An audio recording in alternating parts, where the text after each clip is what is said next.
Assalamualaikum warahmatullahi wabarakatuh. Perkenalkan, nama saya Alfian Nursyabandi. Di sini saya akan sedikit menjelaskan tentang pengaruh karakter, sosial budaya, ekonomi, terus politik terhadap pendidikan.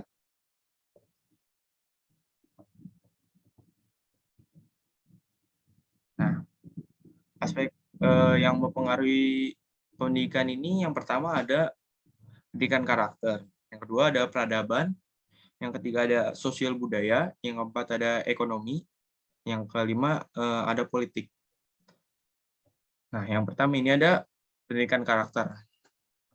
Pendidikan karakter itu merupakan suatu usaha manusia secara sadar dan terencana untuk didik dan memberdayakan potensi peserta didik. Nah, yang tujuannya ini untuk membentuk kepribadian dalam peserta didik, karena karakter akan menentukan kemampuan seseorang untuk mencapai cita-citanya yang diinginkan. Dalam hal ini, sangat dibutuhkan pembimbing juga agar mereka tidak salah arah. Nah, jadi jika seorang yang mengajarkan pendidikan karakter itu, maka ia juga harus memahami karakter menjadi pendidik juga. Eee, jadi bisa disimpulkan bahwa pendidikan karakter itu merupakan proses perubahan menjadi lebih maju dari diri seseorang menuju dewasa. Seperti, perubahan dari sifatnya, akhlak, serta budi pekertinya. Nah, untuk mencapai tujuan tersebut, maka di dalam peserta didik juga harus menanamkan nilai-nilai pembentukan karakter tersebut.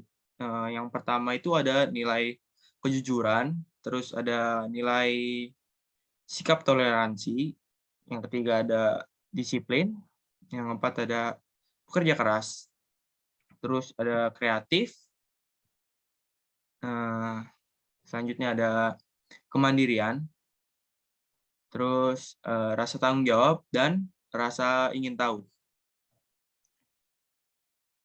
Yang kedua ini ada peradaban.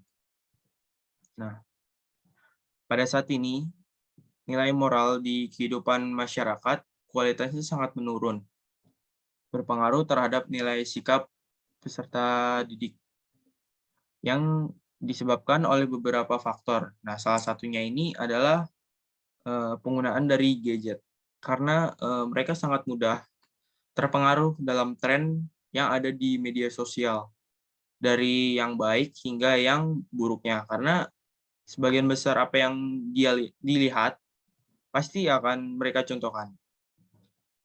Nah, untuk mengatasi permasalahan ini dibutuhkan pendidikan karakter, karena dalam pembentukan karakter ini tidak hanya berkaitan dengan benar salahnya aja, tetapi upaya dalam menanamkan kebaikan juga membuat peserta didik memiliki pemahaman untuk menerapkan kebijakan serta kepedulian dalam kehidupan sehari-hari. Nah, selanjutnya ada sosial budaya. Peran pendidikan dalam perubahan sosial budaya ini saat ini yaitu untuk meningkatkan potensi pada peserta didik. Nah, tujuannya untuk menanamkan nilai keyakinan dan nilai-nilai baru tentang cara berpikir manusia pada zaman modern saat ini. Karena perubahan sosial yang terjadi saat ini sangat berpengaruh dalam struktur dan fungsi masyarakat. Nah, perubahan pada saat ini karena ada kemajuan teknologi ya, jadi semua orang menggunakan media sosial karena dapat mempermudah berinteraksi dengan banyak orang, serta memperluas relasi dan mendekatkan jarak. Nah, adapun, pengaruh terhadap karakter dan juga pendidikan. Salah satunya itu ada, penggunaan aplikasi dari TikTok. Nah, dari penggunaan aplikasi ini kita juga bisa mendapatkan nilai plus dan minusnya juga. Nah, nilai plus yang bisa kita dapatkan dari penggunaan TikTok ialah, kita bisa melihat banyak, informasi seputar pembelajaran, dan berbagai informasi penting lainnya. Kekurangannya juga, mungkin ketika kita ketika remaja ini atau peserta didik menggunakan aplikasi tersebut, mereka jadi lupa waktu. Nah, selanjutnya ada ekonomi. Pendidikan juga berperan dalam ekonomi karena pendidikan bertujuan untuk membangun potensi yang dimiliki seseorang. Jadi ada sebuah konsep yang mengatakan bahwa konsep pendidikan itu seperti investasi sebagai intervensi ekonomi. Jadi di mana jika berhasil menghasilkan kualitas yang baik, maka akan diakui oleh setiap negara. Karena pendidikan juga merupakan awal dari sebuah perkembangan dalam pembangunan sektor-sektor dari yang lainnya. Nah, pendidikan juga meningkatkan kualitas produktivitas kewirausahaan, serta pendidik juga sangat berperan dalam pertumbuhan ekonomi, karena itu merupakan sebuah keberhasilan dari suatu negara jika ekonominya maju. Nah, selanjutnya ada politik. Nah, di era sekarang kita dituntut untuk berpikir dengan cepat dalam hal apa saja, dan tidak terlepas juga dari urusan politik. Dalam hal ini, pendidikan juga bertugas untuk memberi pemahaman terhadap urusan politik dengan cara memberikan pembelajaran kewarganegaraan. Nah, di pembelajaran kewarganegaraan ini kita dijelaskan itu dari pengertian dari politik, terus budaya politik, dan lain-lainnya.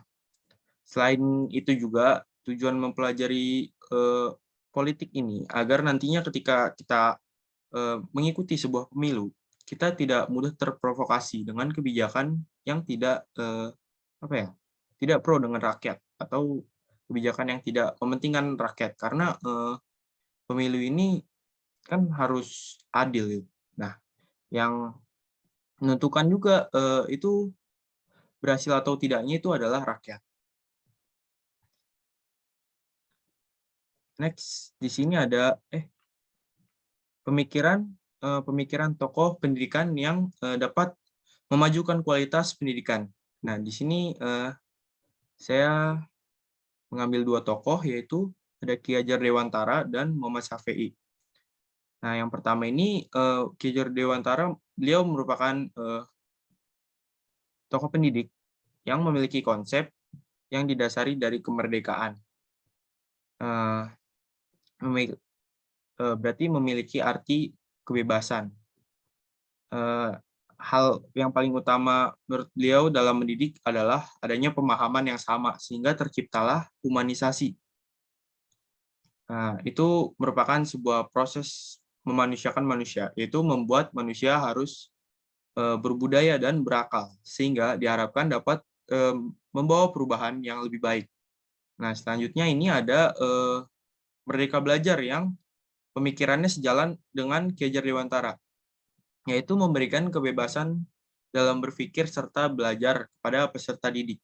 Nah, sehingga peserta didik ini bisa membentuk karakter merdeka, karena mereka dapat mengeksplor pengetahuan yang ada di lingkungannya. Karena siswa ini langsung belajar langsung di lapangan.